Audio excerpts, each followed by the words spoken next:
Hello, this is Gina and Heather. We are here for another edition of Thursday Thoughts. And today we're going to be talking about Heather and it's the historical haunts of Memphis, Tennessee, something like that. Yes. She's going to, our whole discussion today is going to be about haunted houses and all that fun stuff. So just so you know, in case you're tuning in for the very first time, I am Gina Zitlow. I'm a medium, Akashic Records reader, pet communicator, and theta healing practitioner, and also an instructor. And so stay tuned for further episodes down the road. We'll be talking about theta healing and Akashic Records and all that fun stuff. So anyway, I am now going to turn it over to Heather, and she's going to introduce herself, and then we'll get going. Hi, guys. I'm Heather, and I'm also a medium and a theta healing practitioner. And I also do a podcast about all things spiritual and actually all things Cajun because I'm in South Louisiana and it's super fun and super spiritual here. Um, and you can find me at Pretend Cajun, by the way. Anyway, we recently went on a trip, me and my husband, we went to Memphis. We just wanted to get away for our anniversary, and we had never been to Memphis, and so we wanted to go, and right before we went, we found out that they had this tour, and it's called Historical Haunts, and it's a ghost tour, and they have a walking tour and they have a bus tour. So we went on the bus tour, and like I said, we found out about it right before we left. And I just mentioned it in passing to my husband, and he's like, "Oh, let's go." And I thought, well, okay, let's do this. And I wasn't quite sure kind of how it was going to go because I mean, I've talked about this on my podcast and stuff that I struggle sometimes with making sure I'm shielded enough from entities. And so I was a little nervous about how it was going to be and how the energy was going to be. Um, that had to do with my issues after having the virus that I kind of have to deal with energy a little differently now. So I kind of wasn't sure how it was all going to be, but it was really fun and it was very interesting. And now I want to go do this more. I like want to ghost hunt now, but Oh my it, gosh. it was super That's fun. awesome.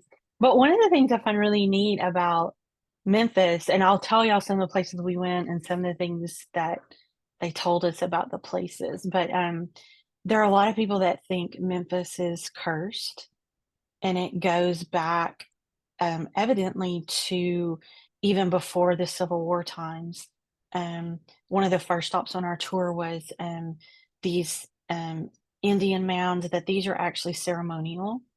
Um, and evidently, there are a lot of different Native American mounds that are around Memphis. And this dates back to DeSoto and then LaSalle. I know a lot of y'all probably remember that from history lessons. He was an explorer. And of course, they encountered I believe it was the Chickasaw tribe. Um, but these mounds eventually in the Civil War were basically hollowed out and they were storing munitions and things in there. And the men got to where they didn't want to go in there because when they would go, that the munitions had been destroyed and things like that. And so they believed that they must have been haunted in some way. Um, and eventually, if I understand the story right, the Chickasaw put a curse on anything north of those mounds, which is essentially the entire city of Memphis, um, as they had to cede their lands to the government. Um, but the mounds, one of the things that's really neat about it is it was open, right? You could walk through it. So apparently, like back in the 1990s, it hasn't really been that long, they were going to seal it up. And so they put bricks over the hole in the mound because these mounds are huge. And the contractor then came back the next day and the bricks had been moved. And this went on for several days. They would call him and they would be, "Hey, you need to come finish this job." And he's going, "But I finished the job." And he would go back over there and the bricks were moved. And then one instance in particular, the bricks looked like they had been sort of blown away from that hole. And so evidently over the years, they've had trouble keeping it closed because something is, um, is causing the bricks to move. And I think some people think that it's, maybe soldiers. But the girl that was doing the tour brought up an elemental, which to be honest, I had never heard of, but or I don't remember hearing about it. But I know when I was there, I could kind of feel the soldiers and all that had come through. I could feel a lot of energy from those kind of people. Like I could identify, okay, those are soldiers, those are people that have been through here, those are Native Americans. And it was nothing bad. It was just you could feel the different people. But I kept feeling this other energy that I couldn't identify, and I wondered what it was. And when so she said it was an elemental, I honestly wasn't even sure, but it seemed to be there protecting the Oh, land. yes. They do that. They So protect nature. so that was really neat. And like I said, I could pick up on the energy, but I wasn't sure what it was. And it felt very earthy, it felt kind of green and it didn't feel like a bad energy, but it definitely felt like it was there protecting something. And when she said elemental, I was like, okay, that's probably why I couldn't differentiate what it was. So, but a lot of people believe that Memphis has since been cursed. And if you ever look at the history of Memphis and some of the things that have happened there, there were a ton of Civil War things that happened there. Then skip forward to when Dr. King was assassinated there. So you had a lot has happened in Memphis that I don't know, maybe they're right. Maybe it really is cursed. But but that was the first Feel stop. okay. So could you feel the whole city if you think back and think about the city in general, like when you drove into town and things like that? Could you feel the energy of possibly there being a curse or not? I don't know if you can. I'm just asking if you could. It was hard to differentiate because, I've only been in Memphis once and I went for a very short period of time and then left. So, and that was years ago. So, when you're in a new place, you're kind of nervous. There's a little bit of anxiety that comes with that, finding your way around and all that kind of stuff. But the energy was definitely different, at least in the area where we were. And a lot of the areas that we went, the city feels kind of run down and as if they're trying to rebuild it. It looks like they're trying to revitalize it, but it's almost like you could feel the age Mm. and you could feel the fight maybe to try to make it what it needs to be. So, and like I said, there's so much history in Memphis, and when you really start to look at that history, you do start to wonder, did all those bad things happen there? Because I mean, is it really cursed? They have a curse to break. So I found that part actually really fascinating. That because I don't think I knew that before I went, and I don't think I knew how many haunted places there were in Memphis before I went. Um, like they're just I think a lot of it goes back to the Civil War because you had homes that were built during that time. Um, some of them plantation related, some of them not, but a lot of them were then used as hospitals Mhm. for the battles. And so we visited a few of those and you could feel that old energy and you could really pick up on all of that. So I found that whole so I don't know if it was so much curse or if some of it is maybe associated with how much happened with the war there. And then of course the civil rights movement and things like that. So I don't know. I can't decide if the curse caused those things or Right. if if those things just happened and kind of contributed to maybe some dark energy there. So I just asked because last week we talked about curses and spells, and I was just wondering, there's a belief. So there's a thing called negative intentions, and there can be in the conscious flow of energy in an area where they consciously start to take on a belief as their own, and the energy in that area or that space incorporates those feelings or those intentions because now it has become real in the consciousness of that area. I guess that might have sounded confusing, but I was just wondering if it's not cursed, but everyone believes it's cursed. So now you Right. have the energy of a curse in that area. So that's why I just wondered if you could actually feel the energy, because for the audience, like we're mediums. So we feel energy, we feel presence, we feel and see all these things. So it's very interesting to feel the nuances of energy or different spirits. That's the fun part. Yeah, and there was definitely, like I said, there's definitely a feeling in the area of them trying to make the city better, and I think they've lost a lot of tourism and things like that, and so, we definitely saw some areas of the city that were more that were just more poor. You could tell people, were struggling more, and so I could I'm like you, yeah, is it really cursed, or is there a belief that it's cursed? Or so that's where they've settled, or is it because their mindset or their energy level is kind of low because they're in this place of trying to rebuild that that you're picking up on that. I'm not really sure where the negativity came from, but you could definitely feel that it wasn't just this happy-go-lucky place all the time.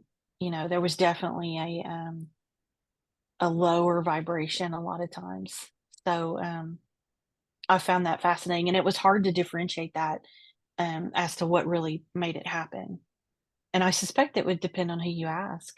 Yeah, for sure. That it probably is all those things, wrapped together. So, um, but yeah, so we went a lot of places on this tour, and like I said, I was fascinated by the fact how many of the places were associated somehow with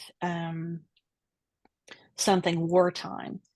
So, like where those mounds were, just right down the road, there was this beautiful building that was apartments, and I'm thinking, why are we stopping here? And as soon as we stopped, I thought, okay, there's definitely some energy coming off this building. What's happening here? And it evidently used to be a marine hospital. Ooh, And they've converted it into apartments. And like I said, it's a stunning building. But evidently, there was a big yellow fever outbreak in Memphis at one point. And so, and this is where it gets creepy. And this is the story that they told. Evidently, they had what they called a body chute. So imagine a laundry chute. And they were using it because if they had somebody, say, on the third floor that had passed, they didn't want to bring the body in front of everybody else, so they would, and I'm like, "Oh my god." So, and they had a lot of this during the yellow fever outbreak, right? Plus the marine hospital. So they said that when they were converting the building, they made that area into a stairwell, and that, the people that were working, like the contractors or whatever, they could only work for a certain period of time because they would start to feel sick, and they were starting to, like, hear things, voices, screams, whatever, and so, they would work for a little while, and then they would have to basically stop for the day because they would literally start to feel ill, evidently from the energy right. in the building. Can you imagine living there? No, I cannot. Right I away. just Yeah. and again, it's stunning, and that's what's crazy, is every building I saw that they told me was haunted was absolutely stunning and gorgeous, and just the architecture and and you're going, "How?" I can't imagine, though, living there, and it makes me wonder, do those people know what that used to be? Okay, so this is funny. I have to tell you this because as a realtor, there's nowhere in any documentation in California or any other state that I know of that discusses anything about disclosing if a house is haunted or not. I've actually had sellers Yes. who have told me in the middle of listing their house that, hey, we think there's a ghost here. And they're like, should we tell people? Should we not tell people? We didn't even know if we should tell you. And some people don't feel that type of energy. And so, because it's not widely believed in mainstream, in real estate, we don't talk about it. So, I would have to say it probably wasn't disclosed. Yeah, and actually the place that does the tours, it's actually a place called the Broom Closet, and it's like a metaphysical shop, so they sell crystals and whatnot. Um, and we that night, they were open for people to shop that night, but we didn't really have time. So the next day we went in because I wanted to see what they had, and I picked up some crystals. And and so I was just talking to the owners because they were so nice, and they were asking, where all of y'all been and what have you done? And when I said something about the hospital, the guy said that he said that there's nothing where they have to disclose what the place used to be, anything really about the history, I guess, unless maybe if there was some kind of structural, like there was a fire, you probably have to disclose that. But yeah, just what it was and that they think it's haunted. I was like, oh my God. And like I said, the building is it's stunning. It's this beautiful building, and it's got this beautiful gate, fence, or it's gorgeous. And I mean, I'm sitting in the bus on the road in front of it going, no, just no. I wouldn't even, no. I certainly wouldn't live there. Yeah. I'm not even sure I'd visit there. So yeah, that was interesting. Um, but then a couple of the other places we went, one in particular, it's called the Mallory Neely House. And um, when we drove up, I just looked at my husband and I'm going, mm-mm. And he's like, what? Because I mean, when I tell you it was a surge of energy, I was like, I don't even know if I can get off the bus. Like, this is this is bad. But and I immediately had this lady in my head. And as she's in my head, and I'm like, who are you? They're telling the story. And Oh, her name is Daisy, Neely Mallory. And they bought the house from the people that built it. But she lived there until she died. And she died in 1969. And they said she was 98. But so she was who I was picking up on, and she was like this happy-go-lucky, like, because I thought she felt like a 60s hippie, like she had flowy clothes, and she just had this real great spirit. And I'm thinking, why is this so strong just from her? But I mean, she was in my head right away. And then as I was starting to get out of the bus, though, I could just feel all this dark energy, and I had to kind of to lock that down, and kind of get where I could settle, I couldn't even walk through the gate at first. I'm all, you know what, let me just stand here on the street. I'm just not gonna go up there. But I eventually went up. But then they told the story that apparently they were there one time and this guy was taking pictures, and he had a fancy nice camera. And one of the girls had been up on one of the balconies, and when he took the picture, you could see this dark figure behind her. And I was like, yeah, there's definitely something dark in this house. I mean, you could feel that there was so much negative energy coming off that house. And I kept going, I feel like there's somebody watching me. I kept just kind of backing up, and then I would back up. But it felt like but that again, the house is stunning. And one of the things they said is there's, there's belief that in the back of the house where you feel that negative energy, or that level of the house, because it's like a 3-story house. They said something about there may have been slave quarters back there, when the house was originally with the original owners. So they felt like that might be yeah. where some of that energy was coming from. So, but you could definitely feel it. And I guess one of my thoughts I kept having was, and people will say that they hear a woman crying in the house frequently. And I was like, oh my God, I'm glad I didn't hear that. But it just made me wonder, though, if I know you hear about people, and when you've talked about this, that you clear spirits from homes or from buildings. It's like, can these not be cleared, or has no one ever tried? That's what I don't know. Well, okay, so there's a lot of mediums there's a lot of mediums that only speak to spirits that have passed. Right. Some mediums that speak to spirits that are stuck, right? Yeah. Yeah. They may be able to speak to them, but they might not know how to move them to the light. Right. You've got spirits. So technically it is believed that at some point a spirit that's stuck will find its way to its next destination, or the light or whatever, but it could take a really, really, really long time.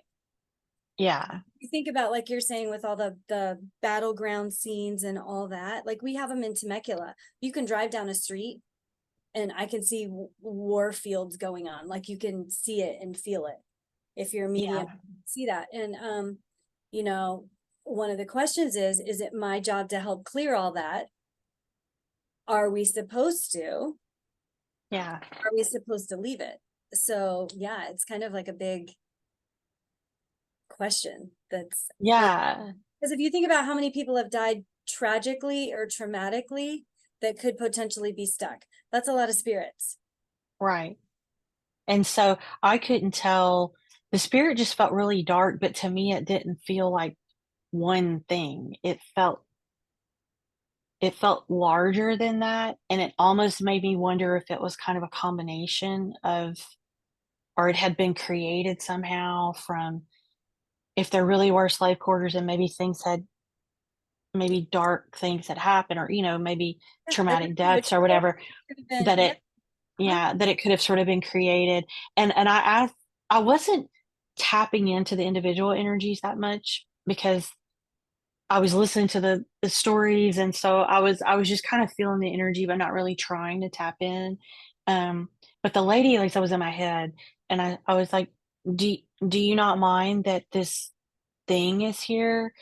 And it was almost like, "Well, we can't really do much about it, and it doesn't bother them, like, it doesn't do anything to her."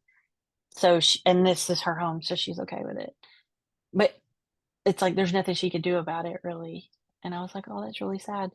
Because she was like this really vibrant, fun energy, and then you mixed it with this other one, and that was that was insane, and it was so strong.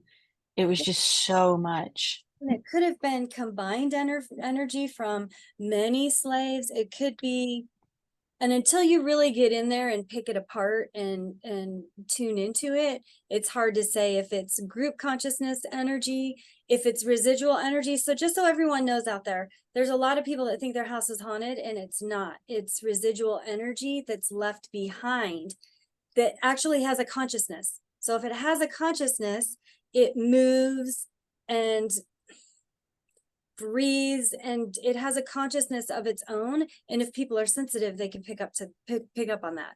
So sometimes houses aren't haunted at all. It's just residual energy that they feel. And over time, sometimes the energy gets strong enough.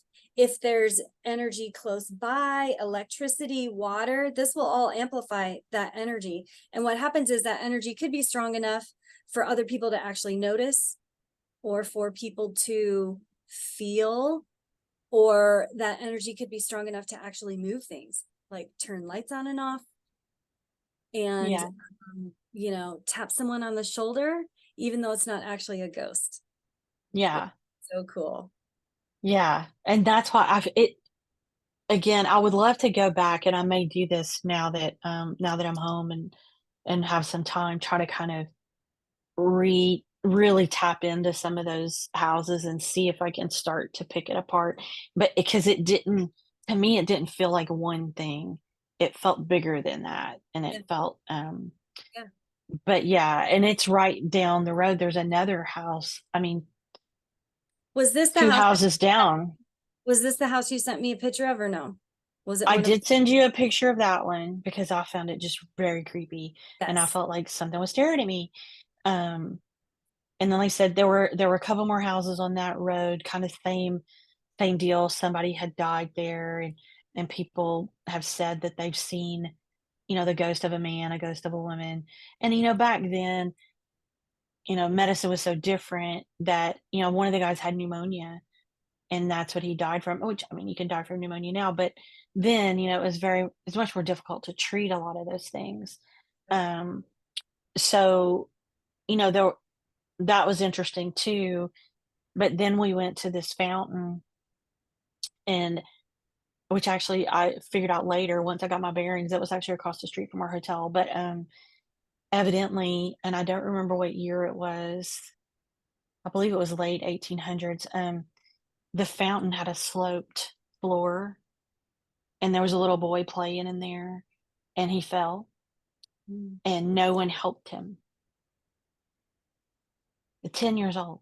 And so they've talked about being able to see him, and what was interesting is that they talked about they're ghost hunters and they're paranormal investigators.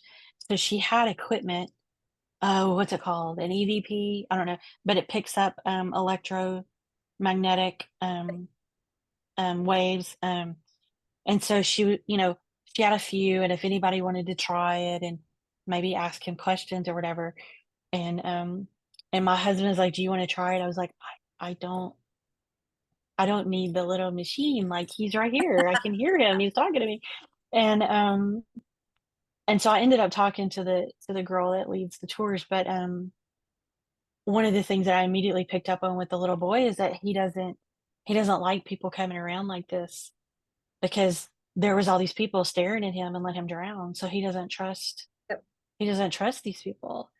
And so I found that absolutely heartbreaking and fascinating, that and I also found it interesting how they use their equipment to see if there's any energy around and things like that, you know.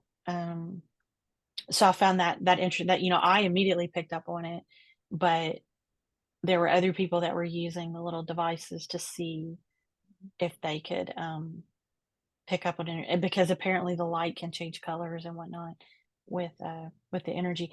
So I didn't really realize that kind of stuff was used, but apparently a lot of the people on the tour watch these shows like Ghost Hunters and stuff like that, and they are absolutely just obsessed with all this stuff. They're fascinated by it, and they will go on a ghost tour wherever they go because they want to see a ghost.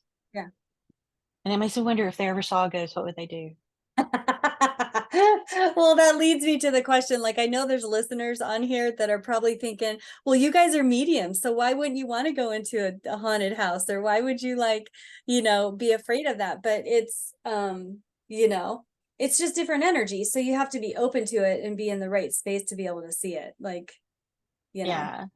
And dark energy is not, especially, like I said, after my deal with the whole, um when I had the virus and I was having the energy problems, it's it's not always a fun thing to deal with when you have that dark energy all of a sudden kind of surge in your body, and you're going, Right. okay, Right. leave me alone. Um, but I was fascinated by the number of places that were haunted. We went to this dive bar called Ernestine and Hazel's that evidently used to be a brothel. Oh my gosh, And that one would have been fun. dive bar, it was also, and on the second floor, there used to be a bar up there, and apparently that's where you see all the ghosts, but we couldn't get up there, and I was very disappointed. But, um, again, it's one of those, you just walk in and you feel all this energy, and I was picking up on individuals then, Yep. and it was people that had worked there, but Oh, they'll so talk about the jukebox will all of a sudden start playing music, and you'll hear footsteps, and you know, I the little bartender was like, he hates being there at night by himself because something will happen, yeah. and I'm just drinking over here laughing. But, but the really interesting one, and Imma bring this up because we're gonna talk about it more in another episode, but, at these hotels in these downtown areas, there's nowhere to park, so you have to valet park, right? So the next morning, we go to get our car, and the little valet brings our car, and he's asking, "Where are y'all going? What are y'all doing today?" Just making small talk. And we said something about we had been on this ghost tour. He goes, "Oh, you like creepy things?" "Yeah." So then he tells us, "Well, have you been to, this place called Ansdale Mansion?" And I'm like, "No, what's that?" Because now I wanna know where they all are. So, he says, "No, you should go find it." It's an old, like, antebellum home, and they used it as a hospital during the Civil War, and they say it's haunted. And I said, "Okay." And he said, "What's interesting is when you literally turn around, like, when you're standing at the house, turn around, and you'll see a castle." And I'm like, "No, there's not a castle in the middle of Memphis." There is. But, so one day we were kinda killing time before we went to dinner. I said, "Let's go find this mansion. Let's just go see it." So we get there, and it's closed because someone has recently purchased it, but it's a wedding venue. Like there are pictures online of all these weddings and it's stunning. And I'm going, this place is gorgeous. So we get there and my husband's driving because he's always driving. And I'm the navigator. So I'm like, look, it's right here. So there's a gate. And he goes, I said, the gate's open, just go in there. So he drives up and he's going, I am not getting locked in here overnight. We are not getting out. I said, look, just stop long and I won't even get out of the car. Just stop and I'm gonna roll the window down and take a picture. And I mean, he's sitting there looking at me like I'm ready to go. And so I take like 3 pictures and I'm like, okay, okay, go. And so he zooms out the driveway. And as you're going down the driveway, I looked up and I went, oh, there really is a castle. And it was across the road. And evidently somebody, again, Civil War time back in the 1800s, they had commissioned, and it's a castle, and it had kind of been left in disrepair. And again, it's been bought, and people say that you see all these ghosts and things over there while they're having parties. Like you'll see things move, and but this is the part that I was mad that it happened. But so we're in front of this mansion for like 30 seconds, right? And it's beautiful. And I sent a picture to Gina. Gina, look at this place. Look how creepy it is. But look how I pretty it saw is. it. I felt the energy. So just so you guys know, you don't have to be present in the locale of any place that's haunted to be able to see or experience the energy. So I felt Yeah. it. Well, and as soon as we drove up, I was like, oh yeah, this place is yeah. This place is like I could feel all this energy. But I didn't get to stay because it was closed and my husband wanted to leave. So this was, I don't even remember what day it was, but it was a couple days later. We're on our way home and I'm texting Gina, going, Gina, I know it's been an eclipse moon. You know, we had all that energy. Something is wrong with me. I mean, I was mad, I was sad, I'd been crying all day, I couldn't stop. I was like, something's wrong. Can you just kind of check me? And we're going to talk about this in another episode, but I was like, can you just see if something has attached itself to me? And in the 30 seconds I was in front of that house, evidently I let my guard down enough that something had attached itself to me. So, yeah, so Gina graciously Mhm. helped it along. Helped it along, yes. And and then I was actually able to speak and stop crying. So it was awesome. But it's just interesting how quickly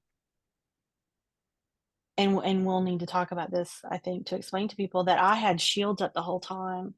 But even though I had shields up, sometimes things can happen and things can be attracted to light energy and all of those things. So, I find it if you're going to go and ghost hunt and you're going to do those things, I believe that you should know how to protect yourself and how to deal with that because And maybe it we'll can be talk not fun. Yeah, maybe we'll start talking about tools after the Halloween episode for like the beginning Yes. of November. That's kind of a good idea because next week, you guys, we're actually talking about demons and fallen and waywards and all that type stuff. So we'll get into attachments and things that Heather's talking about now. That's in next week's episode, just before Halloween.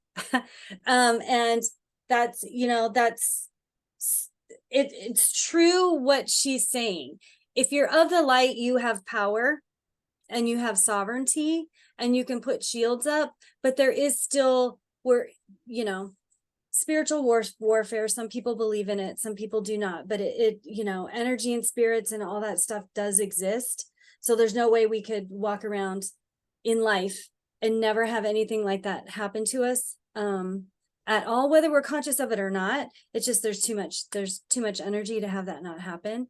So we do want to educate you guys a little bit as to how to protect yourself and even to notice when something's off. Because me and Heather have done enough work that she knows her own energy. So she now knows, okay, something's off, something doesn't feel right. I'm angry, I'm frustrated. When you start feeling a lot of low vibration energy that's not yours, that's a good indication. You've probably picked up energy from someone else. It could just Yeah. be energy from, someone you spoke with, but it could be other stuff like attachments or whatever. So, Yeah. but I Yeah. did it. I was watching scary movies. I'm in the middle of The Fall of the House of Usher on Netflix right now. And it's creepy weird. And I'm fascinated because it's creepy weird. And there's a ghost involved in the whole thing. Of course it's creepy and weird. And I love it because of that. But there was a show I watched before that that had possessions and all that type stuff in it. And you know, I do this stuff for a living, and I had a fitful night, just a restless night, no dreams or anything, but just my energy was off a little bit because I didn't cut cords before I went to bed. Yeah, and I've been bad about there are times I do that where I'll be around something or doing something and I don't shield properly, I don't rinse, I don't cut cords, I don't do all the things, and then, you know, you kinda pay for it later, I guess.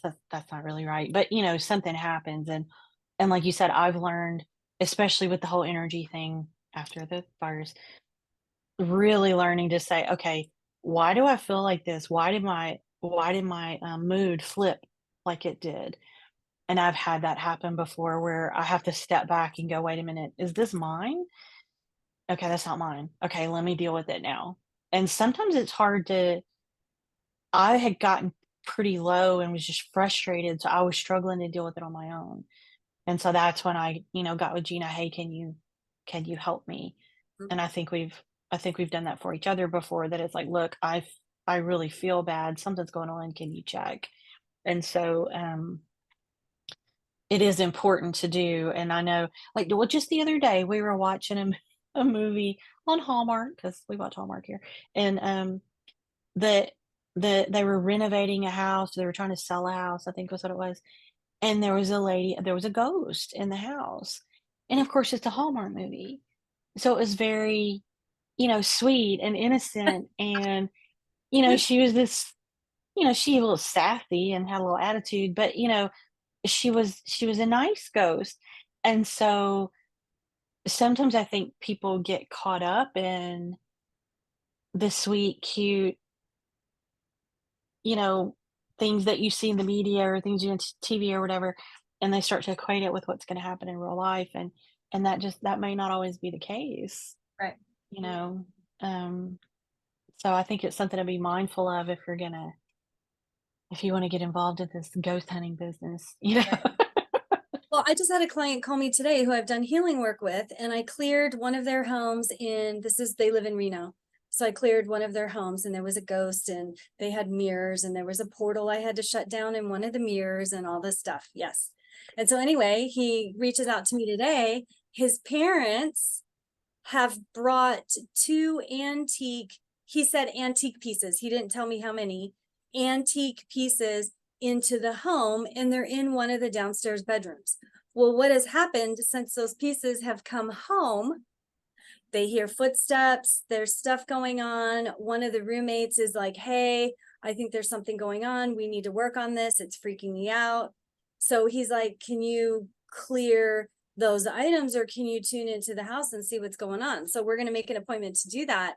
But just so everyone's aware, everything holds energy. So, you know, mirrors, old estate photos, even rings.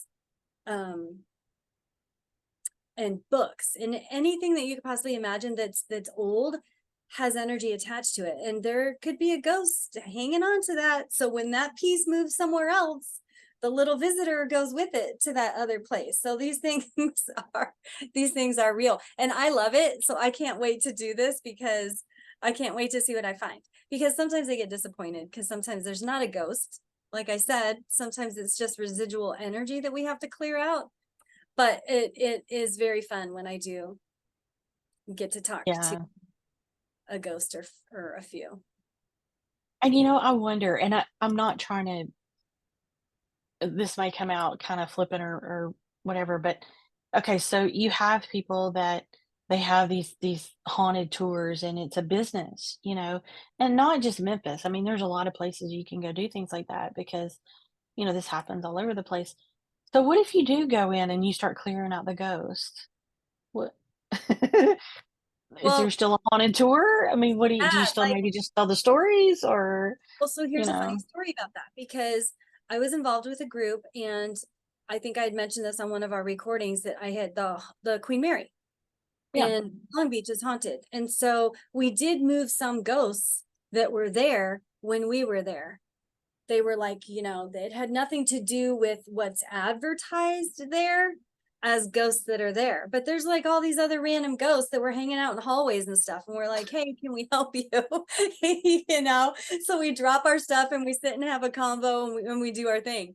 And so we have moved ghosts in places like that. And it's interesting because that was something that always bothered me. I'm like, these ghosts, these people are making money on these ghosts. And I'm like, maybe the ghosts are done. Maybe they don't want to be watched and looked at and all this other stuff. And maybe they just want to go to the light. Like maybe we should help them. Yeah, So and I I don't really know. wondered that. Yeah, Yeah. And I don't know the rule to that because they don't own the ghost, right? So technically right. we could go in and do that and remove the ghost, but then yeah, there probably wouldn't be any hauntings anymore. Well, and like the little boy, that one bothered me because it was a child, and especially when you hear the story about what happened to him, it was just, oh my God, how did these people just stand there and what? But yeah, that's a different conversation. But it just really bothered me, and it was. But again, he was also very much a 10-year-old little boy and was not talking to me. He was.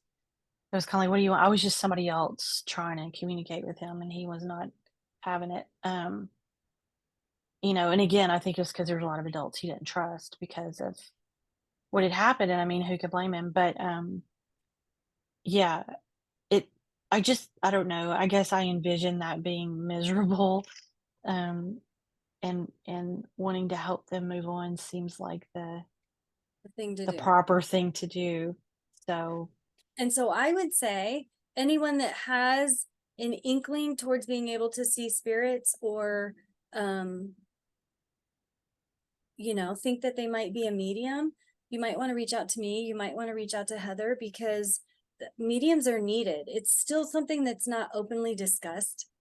I mean, we have the mediums that work on, police cases and things like that, but there's so much of us that could do so much help yeah, if we all learned how to do it safely, because it mhm, can be done safely. And it's not that 90% of the ghosts that we run across are not evil. They just have low energy. So their yeah, energy feels evil to us because it's lower energy than ours. So it feels deep and dark and gross and heavy and all that crazy stuff. But yeah, they need help. So all y'all out there, you should reach out to us because we can teach you or we can lead you in the right direction because I believe it's needed.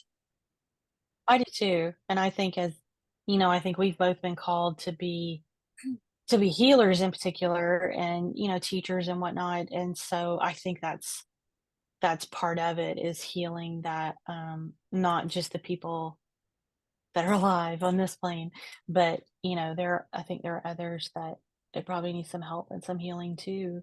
Well, and I will um tell you from my experience, and Heather, you probably know this too because you've talked to them, but when I've actually encountered a ghost that's stuck and we have a conversation and it takes a little bit of time, I'm telling y'all, it's like a therapy session. It's like counseling for ghosts, if you can even wrap your mind around that, because they're stuck. And the more that they're stuck, the more they have feelings of fear and abandonment and shame and guilt and not being worthy. So they couldn't see the light even if they wanted to. So that's kind of our job, is to help them raise their vibration a little bit, to be able to see the light so that they can move on. But sometimes they just want to tell their story and they will move on their own. They're making yeah, noise and they're moving things and they're shutting off lights because they have a story and they need someone to hear them and see them. yeah, they just need somebody to listen. Yeah, like how lonely would it be to be a ghost and have people walking in and out and all around you and you can't talk to them and they can't see you and you're just stuck. I would imagine that's, from my experience, from the ones I've talked to, yes, it's not good. Yeah, and I've actually had a couple people all of a sudden yell in my head, and I'm like, Who are you?" Or so I acknowledge and try to talk to them, and I've literally had a couple people go, "Wait a minute, you're talking to me?" "Yeah, you yelled in my head. Who are you?" And so because I think some people may not understand or what I was taught is that this isn't like it's always an easy communication. They're looking for someone they can Yeah, that is actually can see them and hear them or acknowledge them. It's not like it's picking up the phone and calling someone. It's not that easy. So when they find somebody they can communicate with, I find yeah, they're usually kind of like, oh, cool. you know. yeah, So and yeah. yeah, I don't think we're trying to take the scary, and I hope we're not disappointing you by trying to take the spooky and the scary out of the whole ghost thing. But it is fun to communicate with them and help them along their journey. And I was going to say something else, and I don't know. It totally went out my head. Is something along those lines that we the haunted houses and the ghosts and all that stuff, it can be fun and it can be spooky, and we love that just as much as anyone else does. But there is a serious side to that too, that these spirits probably really need some help. And so Yeah. Yeah. uh, yeah, Yeah. So as fun as and interesting as it is, you know, there was a point where I was feeling bad right, for yeah, some of them that I'm like, oh gosh, yeah. that's gotta be miserable. So, but yeah, but it was super fun. It was neat to learn the things that I learned and to, like I said, to see the connections and, so much of it went back to things like the Civil War and things like that. So, I mean, war just brings so much awful things. And so for it all to be kind of connected to that or that yellow fever outbreak and all, it made sense as Right. to why it was the way it was. So, but it was absolutely fascinating. I've never really done anything like that before. So, um, but when you just feel the energy and then, like you said, if you took the time, you could start to pick it apart and feel the different individual people. Um, but it was fascinating to feel that much energy and yeah. I just thought of something. So before we wrap up, because this was a long one, literally we could talk forever. I was It's sorry. yeah, we get going. So one thing I want to point out: ghosts are different than demons and fallen, and some of the stuff we're going to talk about next week. So I want you guys to be aware of that. Sometimes people think their house is possessed or there's a demon in their house just because it feels dark and ugly and gross. And just so you know, it's not. It's just lower vibration entity. We don't come across them very often, demons are fallen, but Yeah. we need to talk about those. So that will be probably, I think that's on the schedule for next week, just before Halloween. Yeah. Yeah. But what I did want you to, maybe we can wrap up the session really quick with, you can share and then I can share what it feels like when there's a ghost or a spirit around. What are some of the physical symptoms, or what are the senses and feelings that you have, so that people know, so they can start paying attention. Uh, Yeah. Um, I don't visually see them very often. Mine is usually more in energy, and so I usually just kind of feel the energy change in my body. I'm feeling perfectly normal, and then all of a sudden I feel maybe a surge of happiness or darkness or something. But it's like there's an emotion tied to the energy. That's a lot of what I have. And sometimes you can feel if there's an emotion coming off of that ghost, that spirit, if they have anxiety, if they sometimes I can feel my all of a sudden, maybe I can't breathe or I'll have pain in a certain place, and that maybe is probably how they passed. right. I'm feeling however they passed. So mine is, and I think that's because those are my stronger senses, is that I pick up on their emotions really quickly. And like I said, that energy surge, and then from there I process it. And sometimes I just feel like something's by me. I feel like something's standing right here, or it's standing right there and it's looking at me. But it's like that weird feeling, something's looking at me, and you're like, yeah, it probably was. So yeah, that sense, it's just a sense that you have. For me, that's what it is. I've never had one, pass through me, and actually, that's not true. One time, the air around me got really cold. It was really cold, and I said, "Oh, that's probably something." And so again, you back up and go, "Okay, what is that? Let me process what this is." Well, and if you're talking about them, they'll make themselves known. So this just made me think of a story. I was at my girlfriend's house. We had just eaten dinner and we were at the table talking. And it's not like I'm open all the time to ghosts. Like I want to live my life. So it's like I'm not paying attention to if there's ghosts around because I don't want to be bugged like that. So we were at my girlfriend's house and we'd eaten dinner and we were done. And they started telling me a few experiences they were having in the house. And I'm like, oh, really? And so we started talking. And then literally I said something like, oh, I wish I could, see the ghosts or talk to them or whatever. And I'll tell you guys what's going on. All of a sudden, literally the kitchen dropped like 10 degrees.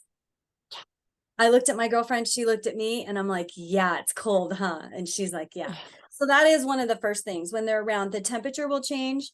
I've experienced pins and needles on my arms or in my body, even on my head. So I'll experience pins and needles. I also experience what she does where I can feel either I can't breathe, I'll get a really bad headache, I'll get super lightheaded. So or my leg will hurt or I'll have pain somewhere. So I'll kind of know kind of how that person passed or whatever. And this is if I'm walking into, this is different than if you're an empath and picking up physical energy from a person that you were having a conversation with that's alive. So it feels a little bit different.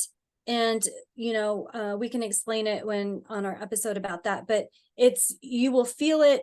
It feels removed, but you can feel it. So it's Yeah. not as strong as if you're an empath dealing with a person that's alive. It's almost like it's one step removed, but you can still feel it. So it's not as intense.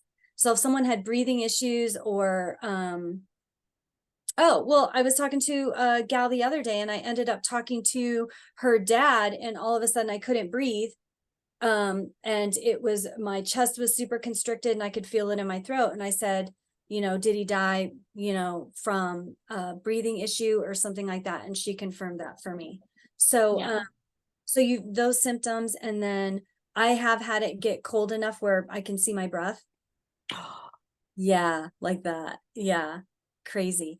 And then it does feel deep and dark and murky sometimes, almost like I can't move, like there's a wall of energy or something in front of me, or like my feet are super heavy and I can't move. That's how I know that there's probably a ghost around. And then I will, at that point, I'll, either say it out loud or in my mind, can I see you or whatever. And then usually they'll present and they'll show me, whatever. But I do get what you get sometimes too. I'll hear things in my head. So it's not like, so here's what's interesting. It's more like a thought than a voice. Some people are actually auditory. It's a clair, it's clair audience, I think is what they call it. One day we'll talk about that. We have so much to tell you guys about so many things. But it's where it's actually a voice, like you're hearing a voice, like someone's talking to you. That's different than thoughts in your head. So I don't get that very often. I get the thoughts in my head that are messages from spirit, but I don't actually get the voices. And I'm very strict and very clear. Recent for me. Yeah. It will never happen in my realm of my spiritual gifts ever on this plane. I don't want to hear you in my head. It freaks me out. It freaks me out. So I never have. I think maybe once, and that's it. Yeah, I need to set a better boundary for that because it scared the crap out of me the first time it happened. And I'm like, "Why are you yelling at me? Yeah. What do you want?" Yeah. But yeah, that was not fun. And it doesn't happen very often, but just once in a while, all of a sudden something yells in my head and I'm all, "Stop yelling," or "I'm not talking to you." You know, but I hate when they do that. So yeah. Yeah. So fun stuff. So, okay. So if you have a haunted house, we could have a whole other haunted house things because I've been in haunted houses. I've cleared haunted houses and, Heather's done work in that area too. So if you have any environment's everything. So if you have something that you think is in your space, message in the comments below this video or reach out to me at Gina Zitlow Healing, Gina with an E, Gina Zitlow Healing, or Heather at Pretend Cajun. and we can help you or have a discussion about that and take it from there. So yeah, is that it? Stay tuned next. Okay, so this week was recorded. I'm traveling. I apologize. Next week we go live, and that's the Demons and the Fallen and Waywards and all that fun stuff. So that will be live Thursdays at 5:30 Pacific, 7:30 Central. Yes. And is that it? I think so. Fun times. Ghost Yeah. tours. Yeah, so we would love to hear your comments in the, what your experiences are of ghosts, if you've been to any haunted houses, like real haunted houses, or if you're visiting haunted houses for Halloween, like we want to hear all the good stuff. So, all right, I think that's it for now, right? Yeah. Yes. Okay. Stay tuned. Well, tune in next week and we'll talk more about good stuff. All right, have a good night. Bye. Bye.